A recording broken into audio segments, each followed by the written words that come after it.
దీర్ఘకాల వ్యాధులకు 20 ఏళ్ల అనుభవం ఉన్న అత్యుత్తమ హోమియోపతి వైద్యం మాస్టర్ హోమియోపతి. నమస్తే అమ్మా. నమస్తే అమ్మా. అమ్మా, ఇంట్లో తులసి మొక్కని పెంచుకోవడం మనం జనరల్గా అందరూ పెంచుకుంటూ ఉంటారు. అసలు తులసి మొక్క ఉన్నప్పుడు ఎటువంటి నియమాలు పాటించాలి? ఇంకొకటి, కొంతమంది తులసి మొక్క మాకు ఆనవాయితీ లేదు అంటారు, కొంతమంది తులసి మొక్క ఉండడం కూడా ఇష్టపడరు. ఇలా ఉంటుందా అమ్మా ఆనవాయితీ లేకపోవడం? నేను ఎప్పుడు వినలేదమ్మా తులసి మొక్క పెట్టుకోవడం మాకు ఆనవాయితీ లేదు అన్న మాట ఇవాళ మొదటిసారి వింటున్నాను.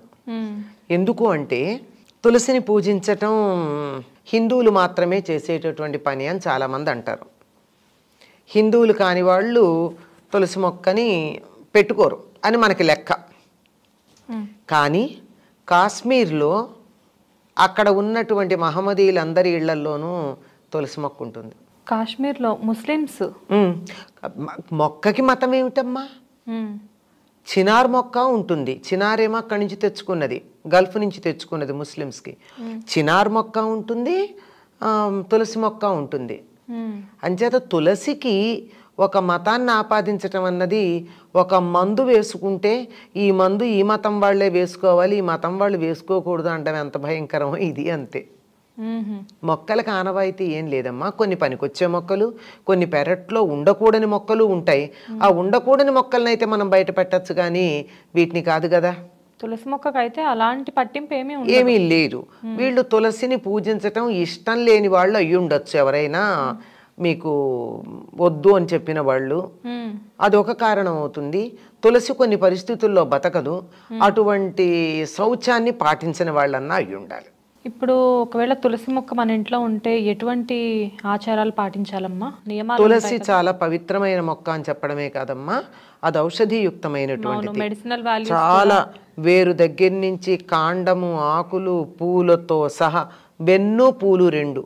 వెన్నంటే ఇలా పూలు రావడానికి ఇలా గుత్తిలాగా వస్తుంది కదా, పూల గుత్తి, అది దాంట్లో ఉండే చిన్న చిన్న పూలు, ఆఖరికి కంటికి కనపడని చిన్న ఆవగింజల కన్నా సన్న గింజలు ఉంటాయి. ఆ గింజలు కూడా వాటికి ప్రత్యేకమైనటువంటి వైద్యంలో ప్రయోజనం ఉంది. అసలు తులసి గాలే చాలా మంచిది. తులసి దగ్గర నుంచి ఎప్పుడు ప్రాణవాయువే వస్తుంది తప్ప మిగిలిన చెట్ల నుంచి వచ్చినట్టు రాత్రిపూట కార్బన్ డైఆక్సైడ్ రాదు. ఆక్సిజన్, కార్బన్ డైఆక్సైడ్ అలా కాకుండా మొత్తానికి ఆక్సిజన్. మామూలుగా చెట్లు ఏంటంటే పగటిపూట ఆక్సిజన్ వదిలిపెడతాయి, రాత్రిపూట కార్బన్ డైఆక్సైడ్ వదిలిపెడతాయి. కానీ అట్లా కాదు, ఇది ఎప్పుడు కూడా నిరంతరం ఆక్సిజనే వదిలిపెడుతుంది కనుక చాలా బాగుంటుంది. అది కొద్ది ఘాటైన వాసన ఉంటుంది, అరోమా ఉంటుంది. అరోమా వల్ల అనేక రకాలైనటువంటి బ్యాక్టీరియా మొదలైనవన్నీ చనిపోతాయి. అంతేకాకుండా అది వస్తువుని పాడవకుండా చూడగలదు, డిజనరేషన్ ఉండదు. తులసి గురించి పరిశోధనలు ప్రారంభించిందే సుమారుగా కొన్ని దశాబ్దాల క్రితం ఒక సంఘటన ద్వారా.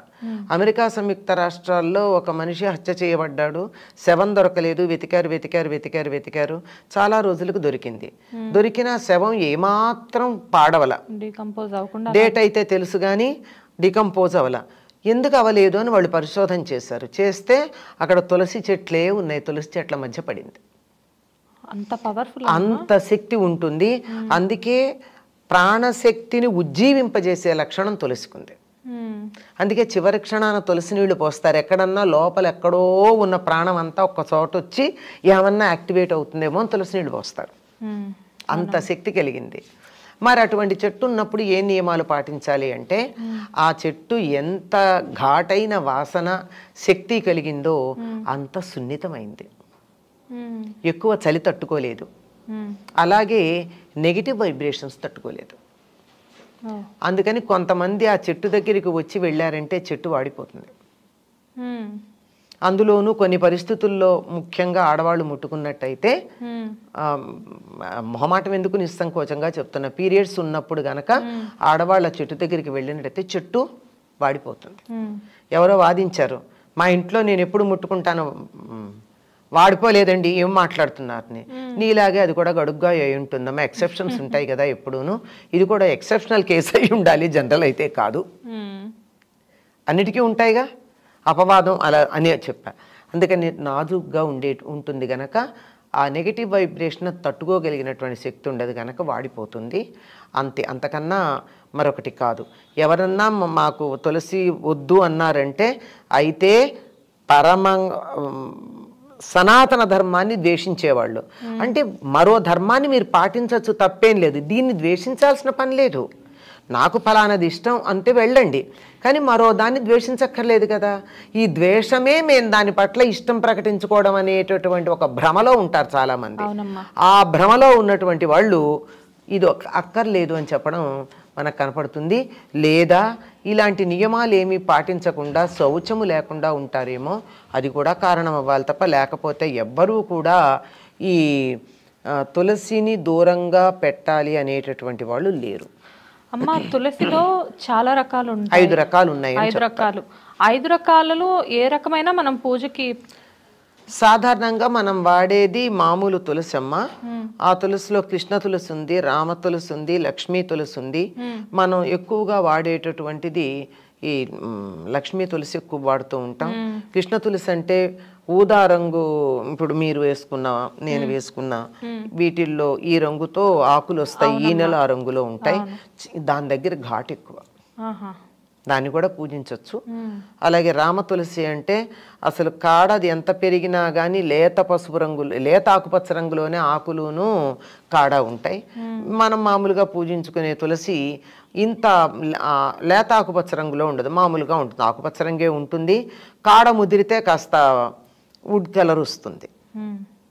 ఇది కాక ఇంకా కర్పూర తులసి ఏవో 2-3 ఉన్నాయి, ఇంకా 2 ఉన్నాయి. 5 రకాల తులసులు. విష్ణు తులసి, ఇంకోటి ఏదో ఉంది, 5 తులసి. తులసి మొక్క కొన్ని చోట్ల వాడిపోయింది అంటారమ్మా, కొన్ని చోట్ల నిద్రపోయింది అంటారు. అంటే ఏంటమ్మా అసలు దానికి పరిష్కారం ఏంటి? అమ్మ, తులసి మొక్క 2 ఏళ్ల కన్నా ఉండదమ్మా, దాని వయస్సు అంతా. అంటే ఎండైనా నీడైనా కరెక్ట్ గా దానికి తగ్గ దానికి టెంపరేచర్ తగినట్టుగా పెడితే కూడా 2 ఏళ్ల తర్వాత చెట్టు ఉండడం చాలా కష్టం. ఎందుకంటే దాని వయస్సు అంతే, అది బైనియల్ అంతే, 2 ఏళ్ల కన్నా ఉండదు. అట్లాంటప్పుడు సాధారణంగా తులసి కోటలో ఎండిపోయిన తులసి మొక్క కనపడడం శుభం కాదు అని కదా మనం అనుకుంటాం. అవును, చాలా మంది తులసి మొక్క ఎండిపోవడం చూసి కంగారు పడి అమ్మో ఏదో జరగబోతుంది అనుకుంటారు. కానీ అనుకుంటారు కానీ అందరిళ్లలోనూ 2-3 ఏళ్లకు జరుగుతూనే ఉంటాయి కదా. ఇది ప్రతిసారి ఏమి చెడు కాదు. కాకపోతే తులసి కోటలో ఎప్పుడూ చెట్టు పచ్చగా ఉండాలి అంటే 1 ఏడాది అయ్యాక సరిగ్గా ఇదే సమయం, ఈ వర్షాకాలంలో మన పూజలు వస్తాయి కదా, ఆ సమయంలో మళ్ళీ విత్తనాలు వేస్తారు అదే తులసి కోటలో. ఆ తులసి కోటలో వచ్చినటువంటి కొత్త మొక్కలు వస్తూ ఉంటాయి, పాతది వాడిపోతే తీసి పక్కన పెడతాం. ఆ పక్కన పెట్టిన మొక్కని ఏం చేయొచ్చు అంటారు? ఎక్కడ తొక్కకుండా ఉంటారమ్మా, పక్కకు పెట్టాలి, ఏ నీళ్లలోనా వెయ్యాలి. లేదంటే దాన్ని జాగ్రత్త పరిచి ఆయుర్వేదం వాళ్ళకి ఇవ్వచ్చు. లేదంటే తులసి మాలలు తయారు చేస్తారు, అవును, ఇప్పుడు ఇస్కాన్ వాళ్ళకి ఆ మొదలు లావుగా ఉన్న మొదలుని ఇవ్వచ్చు. లేదా చిన్న కొమ్మలు కనుకుంటే సేకరించి ఈ సమిధలో అవి అమ్మే చోట ఇవ్వండి, ఉదారంగా ఇవ్వండి, ఏం డబ్బు అక్కర్లా. ఎందుకంటే కొన్ని హోమాలకి తులసి కొమ్మలు కూడా హోమంలో వేస్తారు, నిద్రపైన చెట్టును కూడా వాళ్ళు హోమం అలా తీసుకు వాటిల్లో వాడతారు. ఇంకోటి ఏంటంటే బాగా చలి ఎక్కువ ఉందనుకోండి, -, డిగ్రీలకి చలి వచ్చేస్తూ ఉంటుంది కొన్ని సందర్భాల్లో, ఆ చలిని తట్టుకోలేదు తులసి. అందుకని అప్పుడు ఆకులన్నీ రాల్చేస్తుంది, నిద్రపోయింది అంటారు, అప్పుడు దాన్ని అంటారు. అప్పుడు దానికి కొంచెం వెచ్చదనం కలిగించాలి. అందుకే మనం కార్తీక మాసంలో ఏం చేస్తాం, తులసి కోటలో దీపం పెడతాం. చలికాలం తెల్లారుదామున 4:30కో 5కో పెడతాం కదా, ఆ దీపం నుంచి నూనె వేసి ఒత్తులు వేసి వెలిగించిన దీపం ఉందే, ఆ దీపం నుంచి వచ్చేటటువంటి వేడికి చెట్టు చాలా చక్కగా ఉంటుంది. థ్యాంక్స్ అమ్మా, మంచి ఇన్ఫర్మేషన్ ఇచ్చారు. నమస్తే.